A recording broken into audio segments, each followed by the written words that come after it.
Sejak kami masuk ke dalam rumah-Mu, menaikkan pujian dan penyembahan kami tahu Engkau hadir dalam rumah-Mu ini.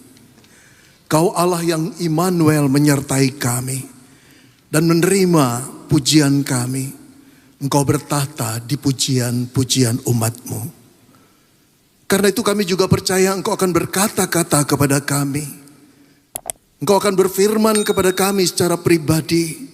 Karena itu kami memasang telinga kami dan hati kami untuk memahami firman-Mu. Tolong Roh Kudus pimpin dan bimbing kami agar kami mempunyai konsentrasi yang cukup dan meredakan suara-suara yang bergemuruh di telinga kami dan hati kami untuk kami fokus mendengar firman-Mu. Roh Kudus ajar kami untuk mengerti. Ajar kami untuk menerimanya. Ajar kami untuk mentaatinya dan melakukannya dalam kehidupan ini.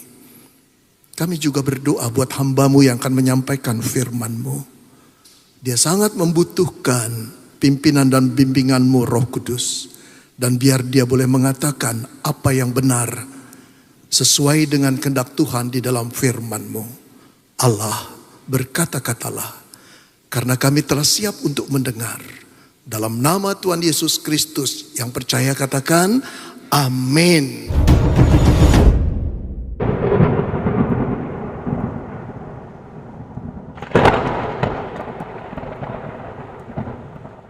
Silakan duduk saudara. Bapak Ibu saudara sekalian, shalom. Dari tadi saya ikut memuji, rasanya rumah Tuhan ini seperti mau meledak penuh dengan sukacita kemuliaannya. Saya harap dan saya yakin Allah akan berkata-kata pada saudara secara pribadi. Mari kita buka Kejadian 11 ayat 1 sampai dengan 9. Kejadian 11 ayat 1 sampai dengan 9. Saudara, saya memutuskan pembacaan Alkitab tidak dilakukan oleh saya, tapi mempergunakan Alkitab suara yang ada di YouTube. Bagus, memberikan kita dimensi yang berbeda. Saya mohon rekan-rekan yang ada di multimedia untuk memutarkannya. Demikianlah Kejadian 11 ayat 1 sampai dengan 9. Adapun seluruh bumi satu bahasanya dan satu logatnya. Maka berangkatlah mereka ke sebelah timur dan menjumpai tanah datar di tanah Sinear. Lalu menetaplah mereka di sana. Mereka berkata seorang kepada yang lain, marilah kita membuat batu bata dan membakarnya baik-baik. Lalu bata itulah dipakai mereka sebagai batu dan tergala-gala sebagai tanah liat. Juga kata mereka, marilah kita dirikan bagi kita sebuah kota dengan sebuah menara yang puncaknya sampai ke langit. Dan marilah kita cari nama supaya kita jangan terserak ke seluruh bumi. Lalu turunlah Tuhan untuk melihat kota dan menara yang didirikan oleh anak-anak manusia itu. Dan ia berfirman, mereka ini satu bangsa dengan satu bahasa untuk semuanya. Ini barulah permulaan usaha mereka. Mulai dari sekarang, apapun juga yang mereka rencanakan, tidak ada yang tidak akan dapat terlaksana. Baiklah kita turun dan mengacau balaukan di sana bahasa mereka, sehingga mereka tidak mengerti lagi bahasa masing-masing. Demikianlah mereka diserahkan Tuhan dari situ ke seluruh bumi. Dan mereka berhenti mendirikan kota itu. Itulah sebabnya sampai sekarang nama kota itu disebut Babel. Karena disitulah dikacau balaukan Tuhan bahasa seluruh bumi. Dan dari situlah mereka diserahkan Tuhan ke seluruh bumi. Saudara, pada tahun 2002, 2003, nama anak muda ini Indra Kents viral, saudara. Anak muda ini dikenal dengan sebutan Crazy Rich Medan. Usianya masih sangat muda. Tapi hartanya diduga ratusan miliar. Termasuk rumah mewahnya, mobil Ferrarinya, Teslanya, jam tangan yang begitu mewah. Dia menjadi simbol kesuksesan seorang anak muda.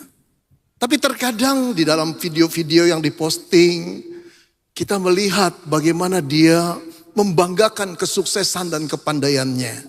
Ada banyak anak muda yang ingin ikut jalannya. Nah, dia menjalankan aplikasi Binomo, saudara. Saudara, di dalam satu postingan saya terkejut sekali ketika menonton pertama kali. Saya geleng-geleng kepala dan saya berkata, terlalu berani anak muda ini kepada Tuhan. Mari kita lihat tayangannya.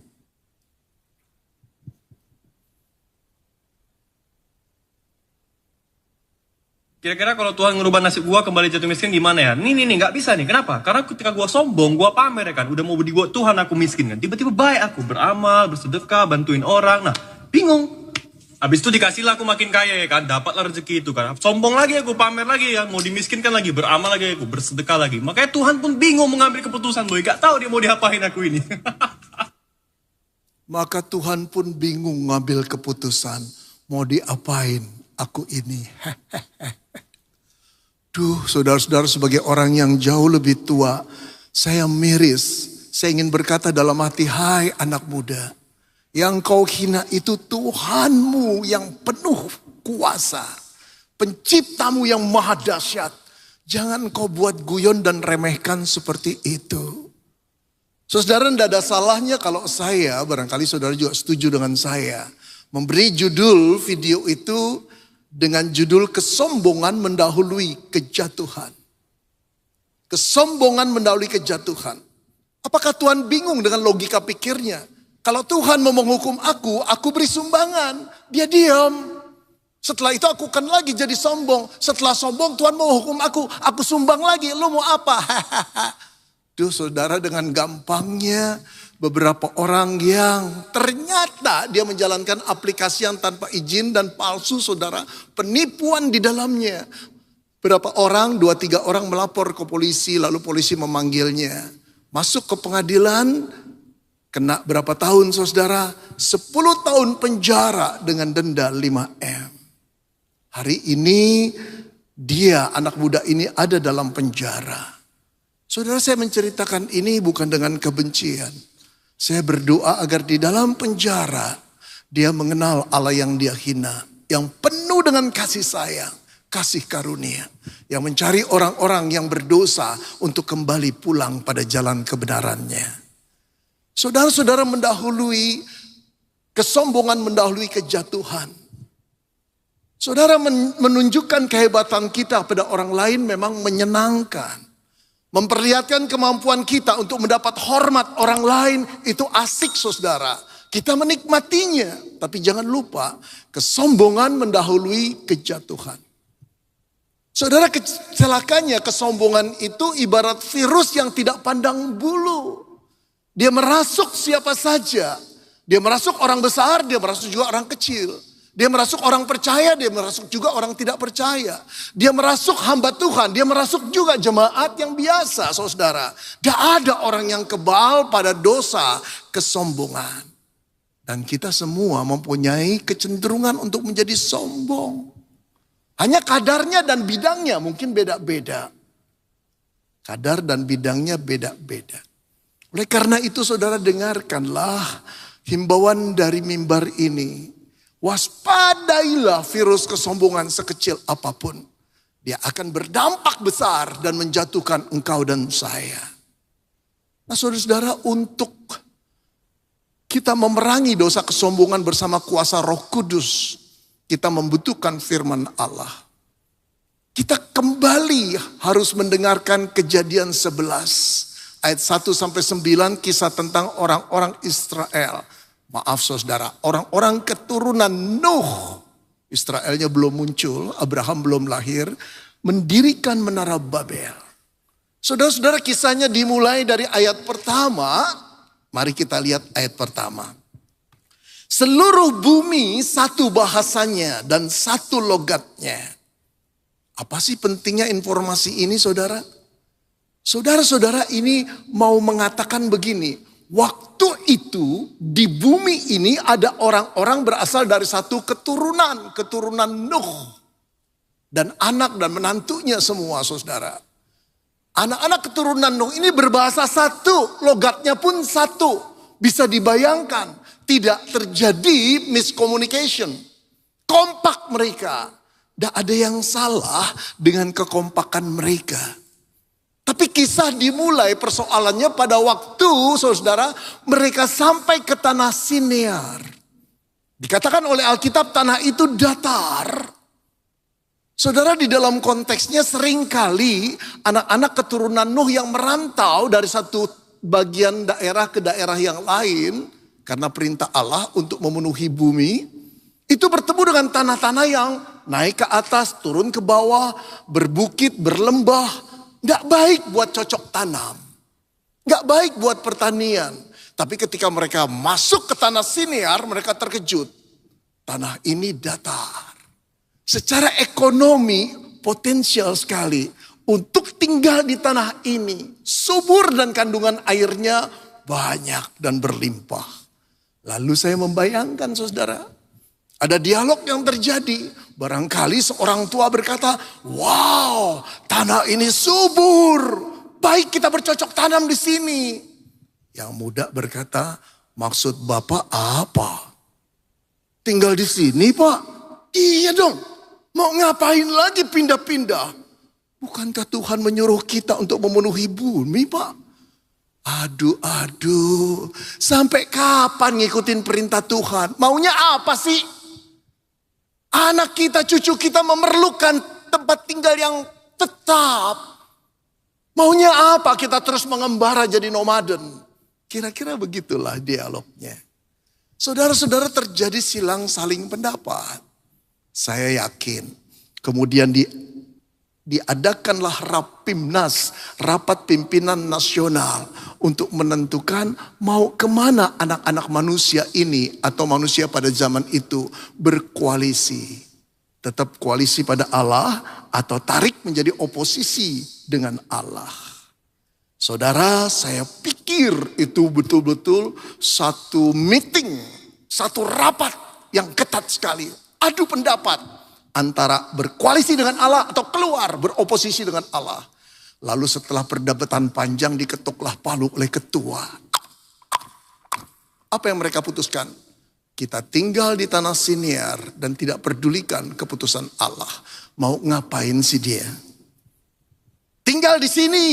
Wow, saudara. Itulah kisah anak manusia. Jadi di dalam gambaran ini bukan cuma sekedar tinggal. Mereka sudah berani memberontak kepada Allah, mengambil posisi berlawanan dengan Allah. Saudara lihat ini. Siapa yang menyelamatkan mereka dari banjir besar yang melanda dunia? Allah. Tapi mereka melupakan kedahsyatan Allah dan kasih sayang Allah. Mereka beroposisi dengan Allah. Setelah ekonomi mereka mapan di tanah Sinear, pikiran mereka mulai dipenuhi dengan ambisi yang gak karuan, saudara. Mereka bermaksud bukan cuma tinggal, mengadakan atau membangun sebuah kota. Saudara, saya juga yakin diadakan feasibility study, studi kelayakan untuk memeriksa gimana sumber daya manusianya. Gimana dari sudut finance-nya, cukup apa enggak. Bagaimana dari sudut teknologinya kalau membangun kota? Semua mereka perhitungkan dan oke. Cuma satu unsur yang mereka tinggalkan. Allah. Allah telah dibuang keluar dari kehidupan orang-orang di tanah datar Sinear. Mereka menganggap sepi beliau. Saudara-saudara, inilah kembali kita melihat pemberontakan hati manusia pada Allah. Sombongnya luar biasa. Bukan cuma itu, ayat ketiga kita lihat. Mereka berkata seorang kepada yang lain, marilah kita membuat batu bata dan membakarnya baik-baik. Lalu batu bata itu dipakai mereka. Lalu batu bata itulah dipakai mereka sebagai batu. Dan tergala-gala sebagai tanah liat. Saudara, memang tanah datar di Sinear itu subur. Kekurangannya tidak terlalu banyak batu-batu untuk dipakai membuat kota. Nah ini problem bukan? Gimana bisa membuat kota dengan tembok-temboknya, lalu rumah dibangun lebih solid kalau batu-batu yang padat tidak ada di sana atau jarang sekali. Tapi jangan dipikir saudara mereka menyerah. Mereka menggunakan logika dan kecerdikan mereka, intelektualitas mereka. Lalu mereka menciptakan suatu teknologi yang mengejutkan. Mereka membakar tanah-tanah liat. Ditungku perapian dengan nyala api yang begitu panas. Muncullah batu bata. Saudara barangkali waktu saya cerita gini. Ya aduh Pak, itu mah teknologi primitif. Betul. Teknologi primitif. Tapi tahukah saudara, itu setara dengan gadget kita di masa sekarang. Benda kecil ini sangat mengherankan. Luar biasa smartnya. Dunia dirangkum jadi satu. Yang cuma berapa senti kali berapa senti ini.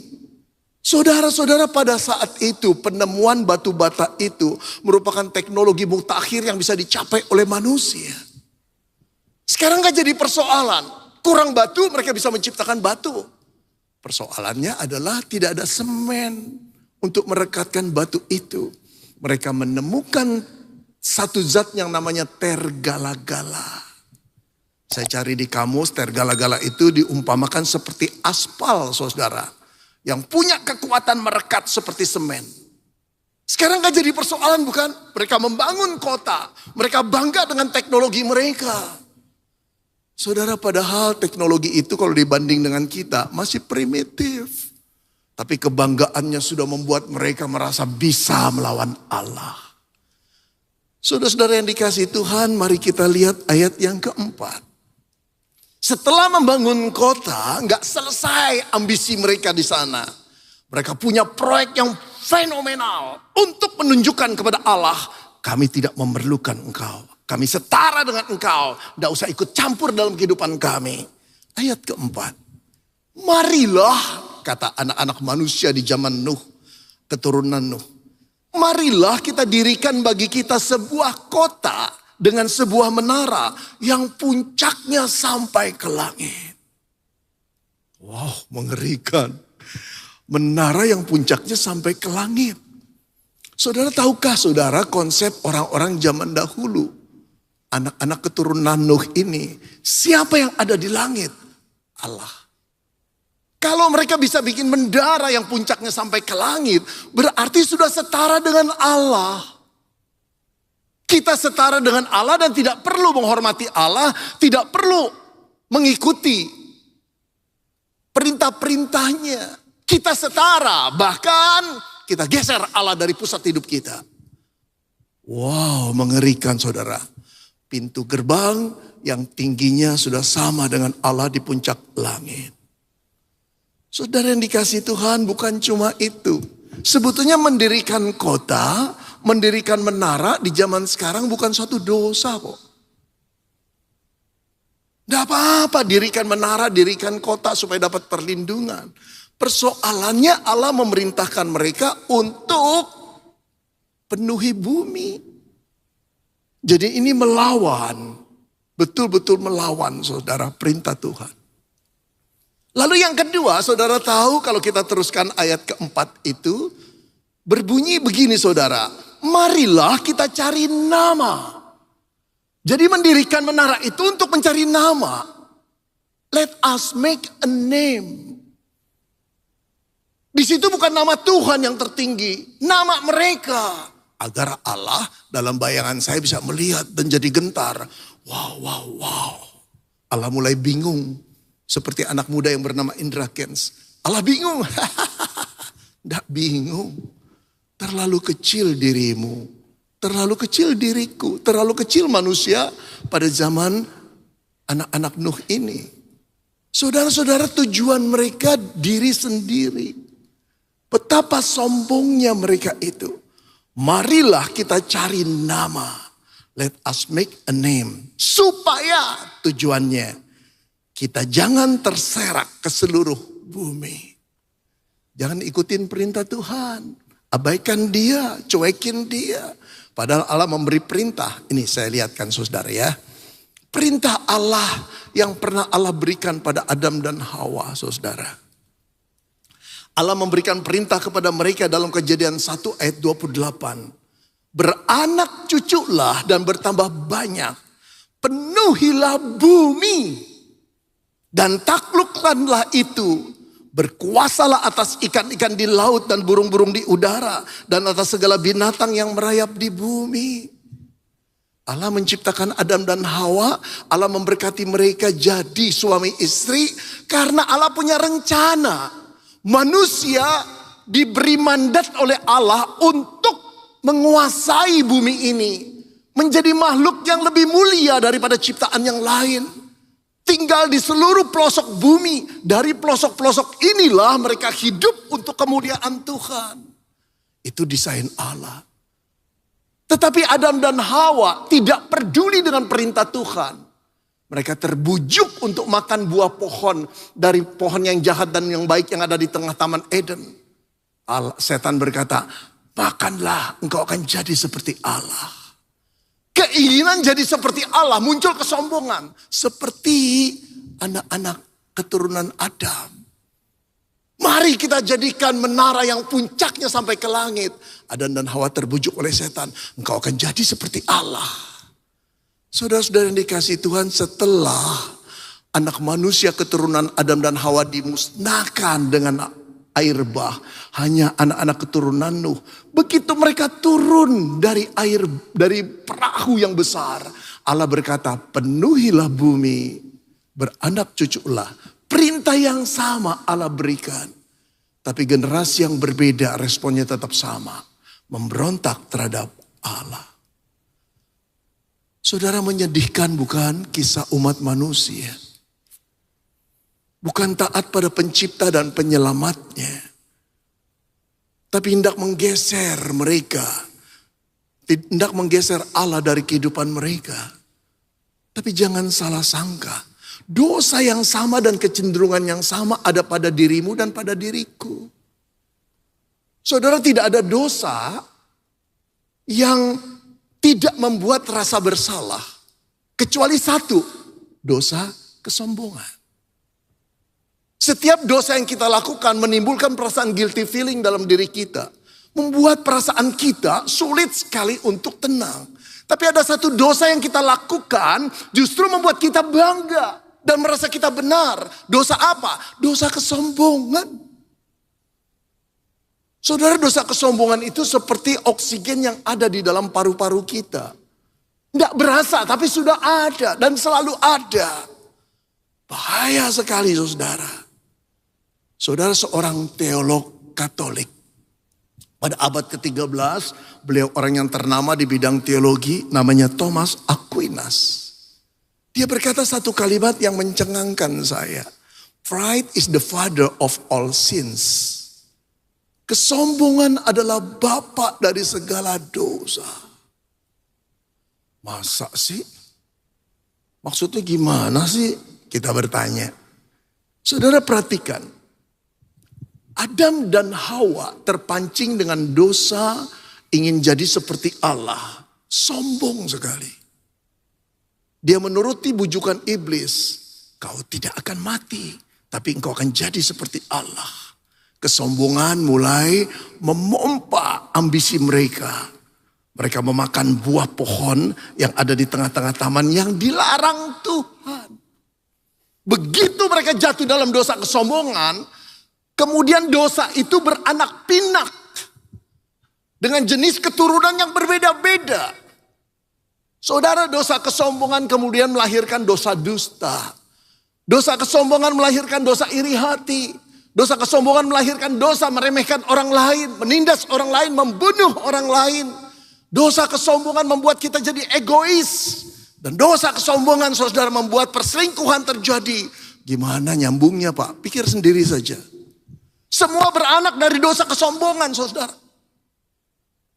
Pride is the father of all sins. Itu Thomas Aquinas berkata. Benar adanya. Ayo saudara, kita benar-benar sadar. Jangan biarkan membuka sedikit pun celah untuk dosa kesombongan masuk. Jangan biarkan kita menjadi NPD, saudara, orang yang narsis, personal disorder. Jangan, kita tahu ini salah, kita harus perangi. Tapi masyarakat berkata dia layak sombong, Pak, prestasinya luar biasa. Saudara dengarkan saudara, itu perkataan yang tidak valid kebenarannya. Dia layak sombong, Pak, dia memang orang luar biasa. Apakah orang luar biasa tidak bisa tetap rendah hati? Apakah orang yang luar biasa itu selalu harus sombong? Saudara, kalau kita diberkati Tuhan dengan banyak sekali kasih karunia-Nya, banyak sekali anugerahnya, banyak sekali gift-nya atau talenta yang Tuhan beri pada kita, justru kita harus makin paham semua dari Tuhan dan untuk Tuhan. Saudara, dosa kesombongan adalah dosa di mana kita merasa lebih unggul dari orang lain, lebih hebat dari orang lain, lebih pintar dari orang lain, lebih maco dari orang lain, lebih cantik dari orang lain, lebih punya kemampuan mendekati orang lain. Pokoknya kita lebih dari orang lain. Kalau itu kita biarkan, lama-lama karakter kita, personality kita jadi orang-orang yang gak karuan. Akhirnya saudara, kita merasa lebih benar dari orang lain. Bahkan terakhir, kita lebih benar dari Allah sendiri. Allah benar apa gak benar tergantung aku. Saudara-saudara, betapa jahatnya dosa kesombongan itu. Jangan biarkan dia hidup. Kalau engkau, hai gadis, lebih cantik dari temanmu, hati-hati. Banyak-banyak bersyukurlah dan bertanya, Tuhan, kok aku diciptakan lebih cantik dari temanku. Allah berkata supaya engkau dapat menghibur mereka, berbelas kasihan pada mereka. Kalau saudara sebagai pria diberikan otak, intelektualitas yang lebih tinggi, jangan sombong. Masa gini aja gak bisa kamu, jongkok terus IQ-mu. Jangan. Engkau gak pernah merasa bukan bagaimana menjadi orang yang sulit memahami satu pelajaran, menyimpulkan satu analisis. Gak semua orang secerdas Anda. Justru harus berkata, Tuhan, aku kok gak pernah mengalami kesulitan-kesulitan untuk merumuskan hal-hal seperti itu. Mendiagnosanya dengan tepat, aduh Tuhan ini karunia-Mu. Biar aku pakai untuk kemuliaan-Mu. Saudara, kalau engkau diberikan kesempatan Allah untuk punya mobil mewah, rumah mewah. Biar setiap kali engkau masuk membuka kunci rumahmu dan berkata, Tuhan, kok aku yang diberikan. Supaya apa? Supaya engkau menjadi berkat buat orang lain. Buat pekerjaan Tuhan. Tidak pernah ada orang yang diberkati Tuhan untuk dirinya sendiri. Kita diberkati untuk jadi berkat. Justru ketika kita tahu bahwa hidup kita adalah untuk kemuliaan Tuhan, kita nggak pernah bisa jadi sombong. Ataupun kalau muncul dosa kesombongan, kita sudah waspada. Nggak begini caranya. Nggak begini kehidupan Kristen yang diberkati Tuhan. Kita justru kemana-mana berusaha jadi berkat dan kemuliaan bagi nama Tuhan. Saudara, anak-anak keturunan Nuh saat itu betul-betul kemaruk dan sombong. Mari kita lihat apa yang Tuhan perbuat menghadapi kesombongan manusia. Kejadian 11 ayat yang kelima, kita teruskan. Lalu turunlah Tuhan untuk melihat kota dan menara yang didirikan oleh anak manusia itu. Saudara, berasa gak kalau baca cerita itu penuh dengan kejutan? Satu kata yang dipakai kalau saudara perhatikan di Alkitab dengan baik, mencengangkan. Nih, saya ceritain ya. Mari kita dirikan menara yang puncaknya sampai ke langit. Lalu mereka sudah mendirikan dan merasa sudah sampai ke langit, setara dengan Allah. Allah di ketinggian surga itu berkata, lalu turunlah Allah. Artinya apa? Ini ini gaya bahasa yang disebut anthropomorphic satir atau satire. Ini penyindiran dengan gaya bahasa manusia yang betul-betul sedang mengolok-olok. Puncaknya sampai ke langit. Allah berkata, yuk kita turun. Kenapa kita? Allah Tritunggal. Yuk kita turun melihat apa yang diperbuat manusia. Dengan kata lain, aduh manusia, piciknya kamu. Masih jauh, tahu gak? Ayat ke-7. Menambah tekanan lagi, ayat yang ke-7. Menegaskan, baiklah kita turun dan mengacau balaukan di sana bahasa mereka. 2 kali Allah memakai kata turun untuk menunjukkan masih jauh nak. Apa yang kau kira sudah sampai gerbang Allah? Belum, masih jauh. Aduh saudara, saya ingin sekali saudara mau analogikan. Saya suka melihat kalau ke pantai Kuta saudara.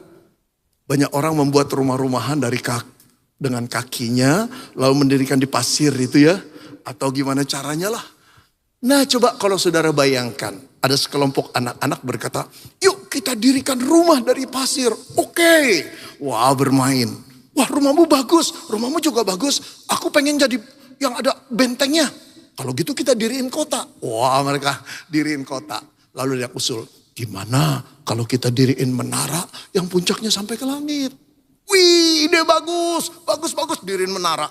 Saudara terka, berapa banyak atau berapa tinggi sih anak-anak itu bisa membuat menara yang puncaknya sampai ke langit? Berapa tinggi? 5 meter? Gak ada lah Pak, memang gak bakal ada. 1 meter? Gak bisa juga lah Pak, setengah meter lah, 50 senti. Lebih dari itu rubuh kali. Nah andai kata, ya saya ingin mengajak imajinasi saudara. Andai kata di ketinggian langit, ada pilot yang mendengarkan percakapan anak-anak itu. Dengan katakan teknologi yang luar biasa. Gimana perasaan itu pilot? Wih menara kita sudah sampai ke langit. Di puncak ketinggian itu, sang pilot mendengar, dia senyum-senyum. Kopilotnya berkata, kenapa senyum-senyum kapten? Kamu dengerin anak-anak itu, dibesarin suaranya. Wih, menaranya sudah sampai ke langit. Sang pilot berkata, anak-anak, puncaknya sampai ke langit pada cuma setengah meter. Lalu sang pilot menurunkan pesawatnya. Yuk kita mendarat di Bali. Saudara, seperti itulah kesombongan manusia di hadapan Allah yang maha besar dan tinggi. Saya tunjukkan satu lagi. Saudara tahu Burj Khalifa? Sampai sekarang inilah menara yang paling tinggi di dunia. Berapa tingginya? 828 meter di Dubai. Saudara belum pernah kunjung kan? Ayo kunjung. Saya juga belum. Saudara-saudara, 828 meter tingginya. Tinggi luar biasa. Teknologinya cuma sampai di sini. Lebih sedikit mereka khawatir, nggak kuat nanti. Jebol dasar tanahnya dan tiupan anginnya. Cuma 828 meter, tapi sudah paling tinggi. Belum 1 kilo. Andai kata mereka bisa buat ratusan kilo, apakah sampai ke tempat Allah? Saudara, berapa meter sih Menara Babel bisa dibangun oleh orang-orang primitif itu? Saya khawatir nggak sampai 50 meter, saudara. Kalaupun tinggi 500 meter, Burj Khalifa masih lebih tinggi. Tapi sombongnya minta ampun, sudah sampai ke langit. Saudara-saudara, Allah mulai turun dan melihat. Ayat 6 Allah berkata begini, mereka ini satu bangsa dengan satu bahasa. Untuk semuanya, kompak kan? Komunikasinya luar biasa. Ini baru permulaan usaha mereka. Usaha apa? Usaha menentang Allah. Mulai sekarang, apapun juga yang mereka rencanakan, rencana yang jahat dan selalu menentang Allah, tidak ada yang tidak akan dapat terlaksana. Tidak ada yang tidak akan dapat terlaksana. Saudara barangkali sukar mengerti kalimat ini. Saya jabarkan ya. Allah melihat ini potensi kejahatan mereka. Kalau ini tidak dicegah, mereka akan jadi semakin jahat. Karena ada belas kasihan Allah untuk mencegah manusia tambah ngaco di dalam dosanya. Allah turun mengacau balaukan bahasa mereka. Saudara, ayat ke-7. Allah mulai turun. Dikatakan begini di ayat ke-7, saudara. Baiklah kita turun dan mengacau balaukan di sana bahasa mereka. Hasilnya ada di ayat 8, saudara. Bunyinya gimana sih? Begini ayat 8. Demikianlah mereka diserahkan Tuhan dari situ ke seluruh bumi dan mereka berhenti mendirikan kota itu. Pertanyaan saya pada saudara, apa yang Allah lakukan untuk menggagalkan kesempurnaan menara yang telah mereka dirikan? Apa yang Allah lakukan? Mengacau balaukan bahasa mereka. Secara teknis apa yang Allah lakukan? Tidak ada yang tahu. Tapi lihatlah, apakah Allah mendatangkan gempa bumi, tsunami? Tidak. Allah cuma mengutak-ngutik bahasa mereka. Sesuatu yang begitu mudah buat Allah. Sesuatu yang sangat signifikan. Allah tidak menyerang mereka. Allah cuma mengutak-ngutik bahasa mereka. Saudara, mereka telah kacau dengan kutak-kutik Allah pada bahasa mereka. Dikatakan tidak ada kesatuan lagi. Kalau saya jabarkan jadi hal sehari-hari boleh gak? Seandainya. Menara Babel terus dilangsungkan. Semakin lama semakin tinggi. Lalu sering kali berapat. Entah sebulan sekali, entah sebulan 4 kali. Di dalam rapat mulai terjadi perseteruan, perbedaan pikiran. Seorang bapak berkata, Pak. Dari tadi Bapak ngomong perusahaan Bapak terus ya. Kasih dong Pak proyek batu batanya ke tempat lain. Bapak ada kepentingan ya. Bapak yang itu di dalam rapat berkata, loh saya ini tulus loh Pak. Gak pernah nyari profit loh Pak di dalam proyek ini. Tapi jelas-jelas Bapak mulai bertengkar. Waktu bertengkar seorang ibu berkata, rasanya capek juga ya. Saya melihat memang banyak kepentingan dalam proyek ini untuk mencari keuntungan diri sendiri. Saya gak mau pegang konsumsi lagi. Wow. Jadi ribut, akhirnya berkata saya quit dari proyek ini. Yang lain berkata saya pun quit. Tuhan cuma mengutak-ngutik bahasanya. Gagallah rencana itu. Saudara, kalau saudara tanya kepada orang yang mantan panitia, kenapa Bapak keluar? Kenapa Ibu keluar? Wah, gak ada kesatuan lagi. Gak ada yang sadar bahwa Tuhan bekerja mengutak-ngutik kesatuan mereka. Saudara, kalau musuh menyerang satu negara tanpa diketahui, saudara bisa tahu dahsyatnya power daripada negara itu. Kalau pesawat-pesawat Israel bisa masuk daerah udara Iran tanpa diketahui oleh radar Iran, saudara bisa bayangkan betapa canggihnya teknologi udara dari Israel itu. Itulah kekuatan Tuhan. Saudara-saudara, jangan remehkan Tuhan. Jangan sombong pada Tuhan. Selalu sadar dan hormati Dia. Saya gak pernah Pak ngelawan Tuhan, gak hormati Tuhan. Setiap orang merasa seperti itu. Karena saya katakan tadi dosa kesombongan seperti oksigen yang kita hirup. Kita gak berasa sudah ada. Dalam bentuk apa Pak saya tidak menghormati Tuhan dan jadi sombong? Dalam engkau memperlakukan sesama. Jangan pikir kalau kita masuk restoran kita bisa bayar makanan yang mewah. Kita bisa berkata seenaknya kepada pesuruh atau pegawai daripada restoran itu. Sama-sama manusia, sama-sama ciptaan Tuhan. Jangan pikir kalau kita masuk hotel kita bisa bentak-bentak. Ini rusak, ini tolong kemari. Kenapa sih kita gak bisa berkata, boleh gak bantu saya? Kok AC-nya gak dingin ya? Boleh gak ngucap say thanks untuk orang-orang yang telah membantu kita? Saudara-saudara, ketika kita tidak memperlakukan sesama itu dengan hormat, memberikan apresiasi kepada mereka, sebetulnya kita sedang bertentangan dengan Allah kita yang rendah hati. Saudara,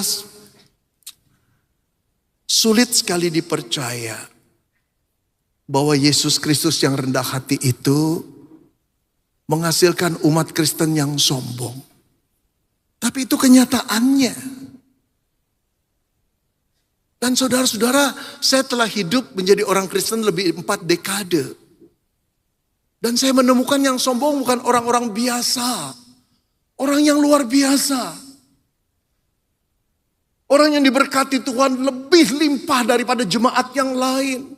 Orang yang punya kedudukan, orang yang punya posisi di masyarakat. Bahkan para hamba Tuhan yang terkenal, yang KKR di mana-mana. Bukan makin humble, makin sombong. Seolah-olah dirinya berhak untuk jadi Tuhan bagi sesama. Saudara dengarkan saya. Kalau ada satu pribadi yang layak sombong di dunia ini sepanjang masa, cuma satu. Siapa? Yesus Kristus namanya. Dia adalah pencipta alam semesta. Dia maha kudus. Dia maha agung.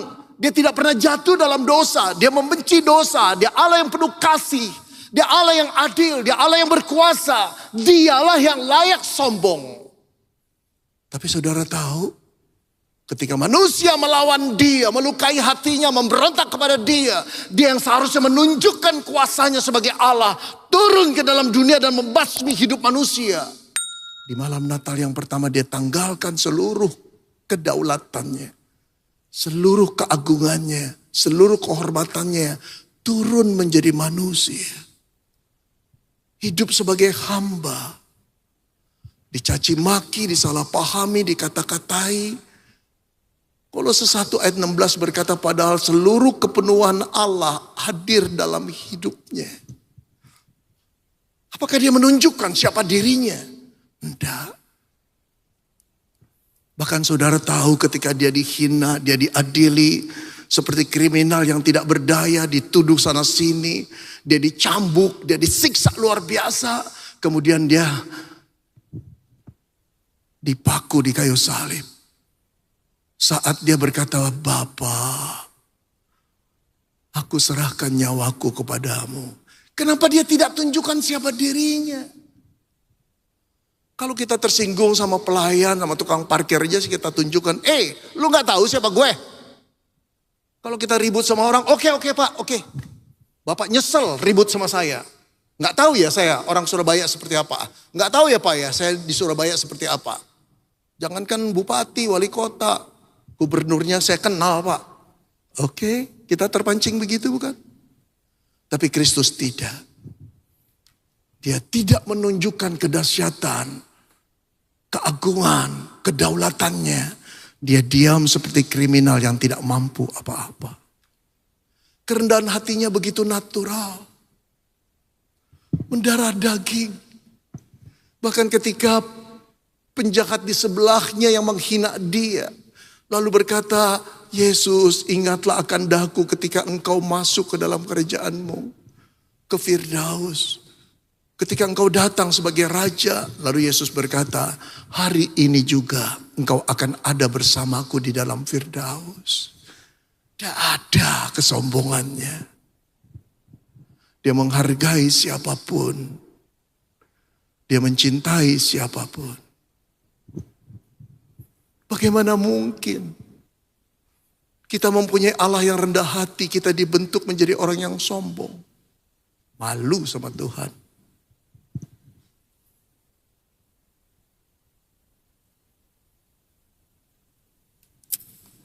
Saudara, saya ingin cerita tentang seorang pendeta di Afrika Selatan.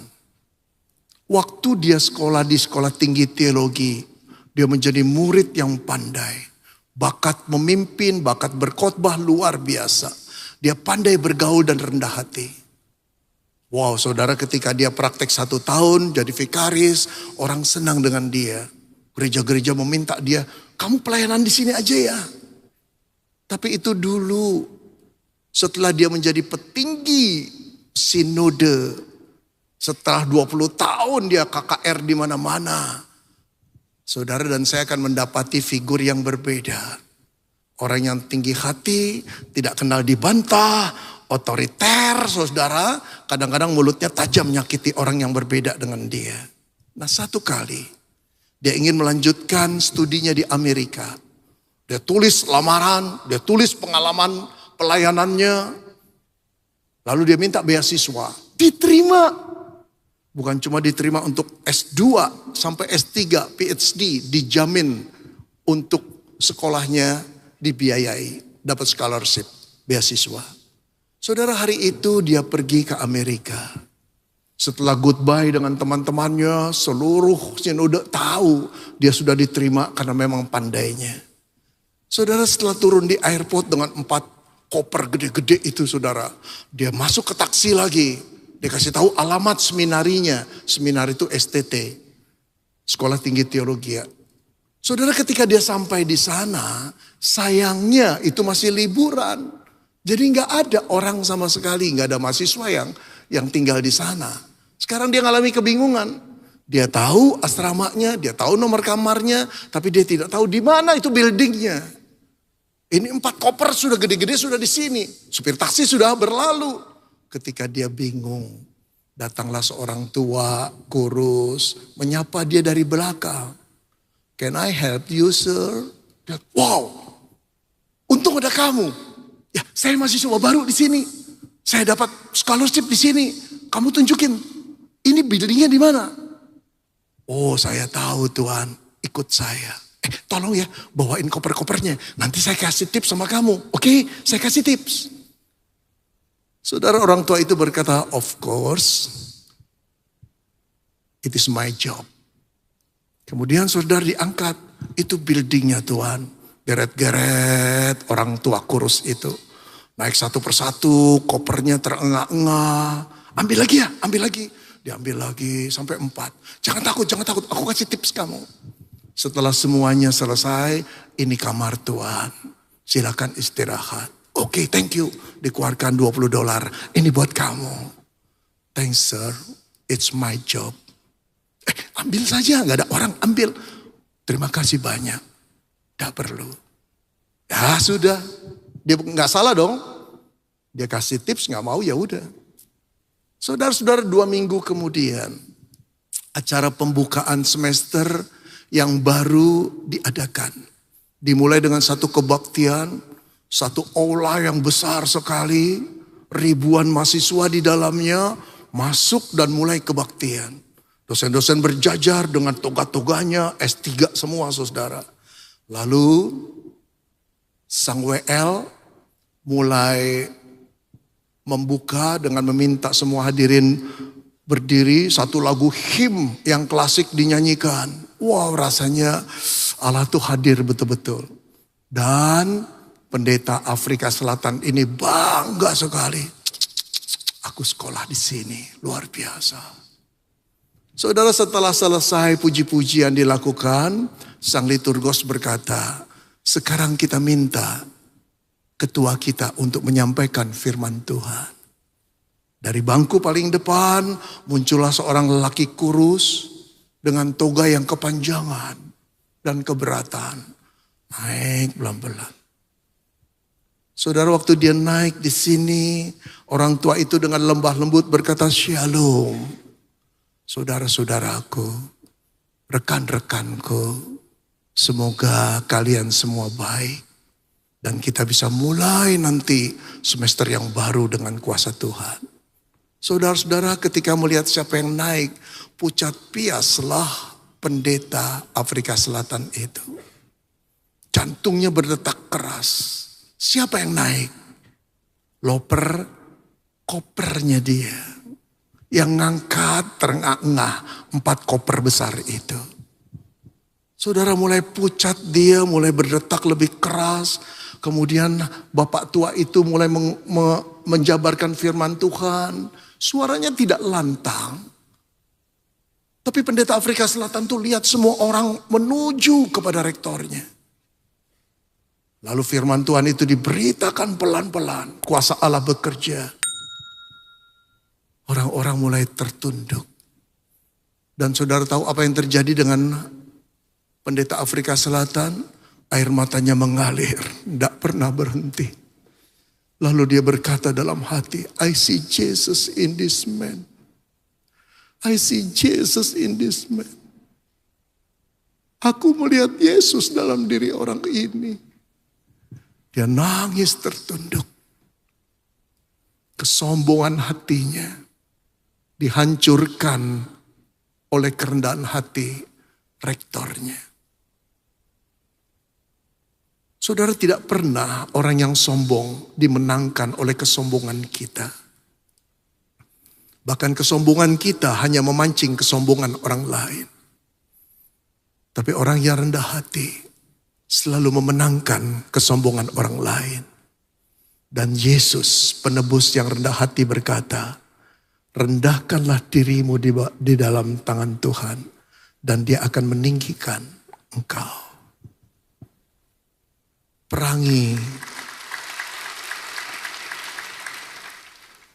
Perangi dosa kesombongan.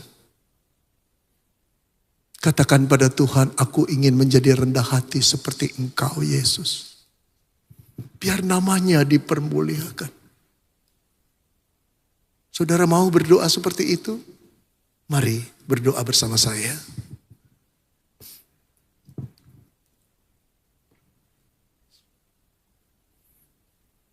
Firman Tuhan telah diberitakan, tapi mata Tuhan tetap menatapmu. Engkau pintar, engkau penuh talenta, engkau pembisnis yang handal, engkau gadis yang cantik. Banyak orang terpesona olehmu. Engkau ibu rumah tangga yang terampil dan penuh kasih sayang. Tapi Allah melihat di antara kita ada kesombongan di dalamnya. Engkau selalu menanti pujian orang lain, tapi engkau lupa pujian dari Tuhan. Engkau tak mau sabar untuk mendengar cerita orang, tapi engkau selalu ingin cerita tentang dirimu, keberhasilanmu, barang-barang mewah yang baru kau beli. Hidupmu tidak menjadi kemuliaan Tuhan. Bahkan orang berkata, orang Kristen kok seperti itu.